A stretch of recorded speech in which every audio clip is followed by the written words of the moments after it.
Hello everyone, welcome to Marlin Chess Kids. Today I'll show the game played by Olexandr and Frederico. And this beautiful game complete in only 20 moves. And here, let's see how the game play. The game starts with the pawn to e4, e6, d4, d5. And after this, knight to c3, bishop to b4, and this bishop is pinning the knight and the knight cannot be moved. So after this, knight g to e2, protecting the knight. And now the black continue to play knight f6, and here the black can prepare for a short castle.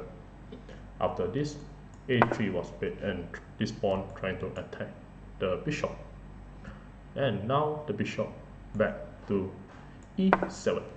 And here is the first 5 move, and you can see that this is one of the French opening, and in this position the white has an edge. So after this, the pawn e takes d5, then the e takes d5, and now the knight to g3. Then the black go for a short castling, and now the white develop another bishop to d3 and trying to secure the diagonal of b1 h7.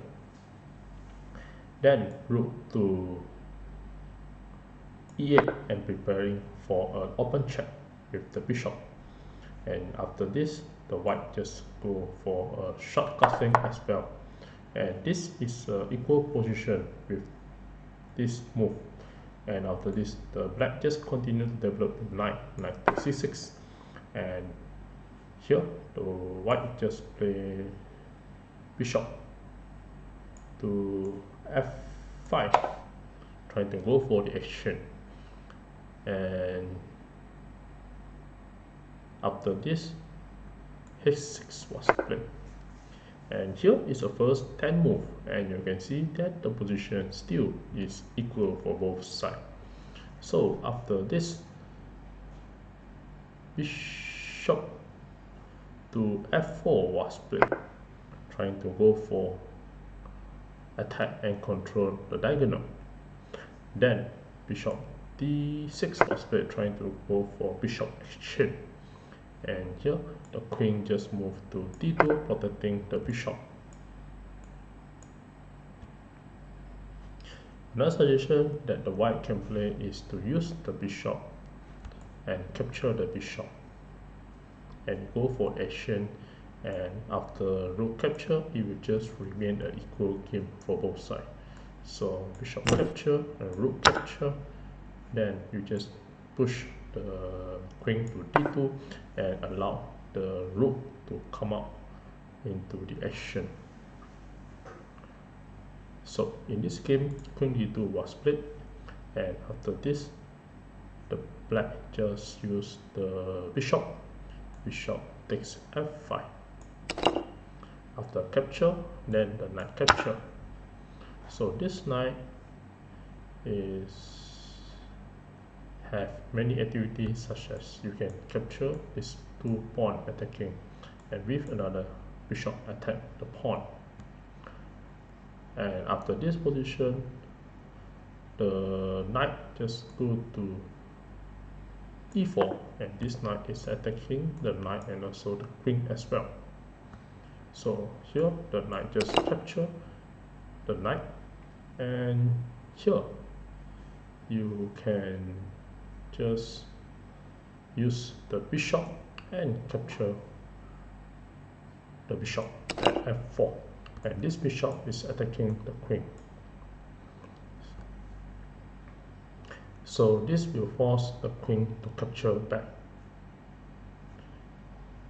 And in this position is to reject with the pawn takes the knight. If you use pawn to take the knight, then the bishop will capture the bishop. and after this the pawn capture, then the white just move f3, and this will give white a slightly better position. And at this position, if you use the bishop to capture, another suggestion that if you play with the knight, such as knight takes the bishop, and this is not a very good move, because after the pawn capture, then the pawn can push up and attack the knight, and after this the knight will just go to e5, and this knight at this golden square will have more activity, and the bishop, if capture the knight, then the rook will capture and the rook will protect the pawn, and this will be in the equal position with a black has a slightly an edge, as the rook is in the control of the square, and also you can bring another rook into the action and to attack the center of the pawn. And here the black will have more activity. So at this point, the best move will be use the bishop to capture and attack the queen, and later on the pawn can capture the knight or the rook can capture the knight. So after this, the queen just capture, and now the rook just capture the pawn and attack the queen. After this, the queen to g3 was played, and the white trying to make a simple attack with the queen takes g7, and it will be a checkmate.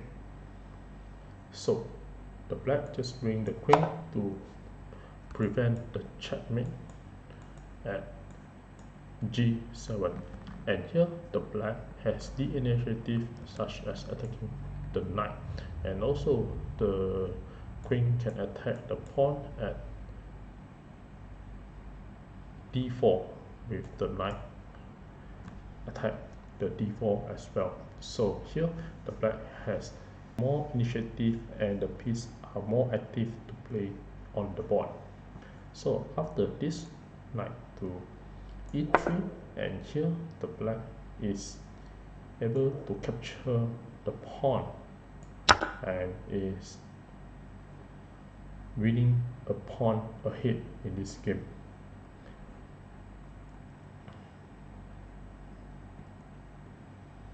After this, the queen just capture the pawn at c7, and here the queen to e5, and this idea is the queen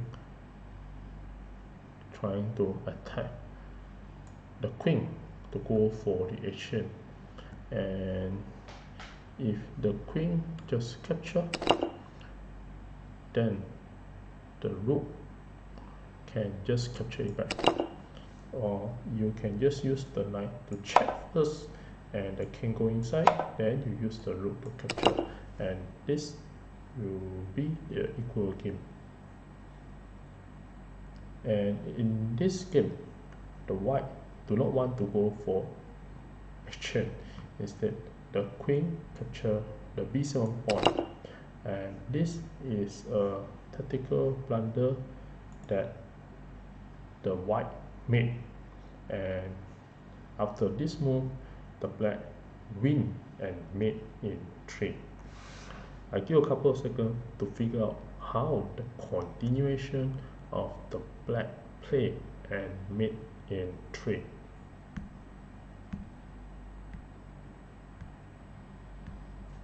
Well, congratulations for those who found the answer, and for those who like to enjoy the show, here are the brilliant move that the black play and made in 3. And the continuation is to using the knight to e3 and check the king. So the knight to e3 and check the king, and there's nothing can capture the knight or block the knight from being checked. And with this, the king need to move to h1. And after this, here come the brilliant sacrifice with the queen takes h2 and check the king. And after this move 20, the white resign the game. As you see in this game, the king has no way to move, and the only way is to capture the queen.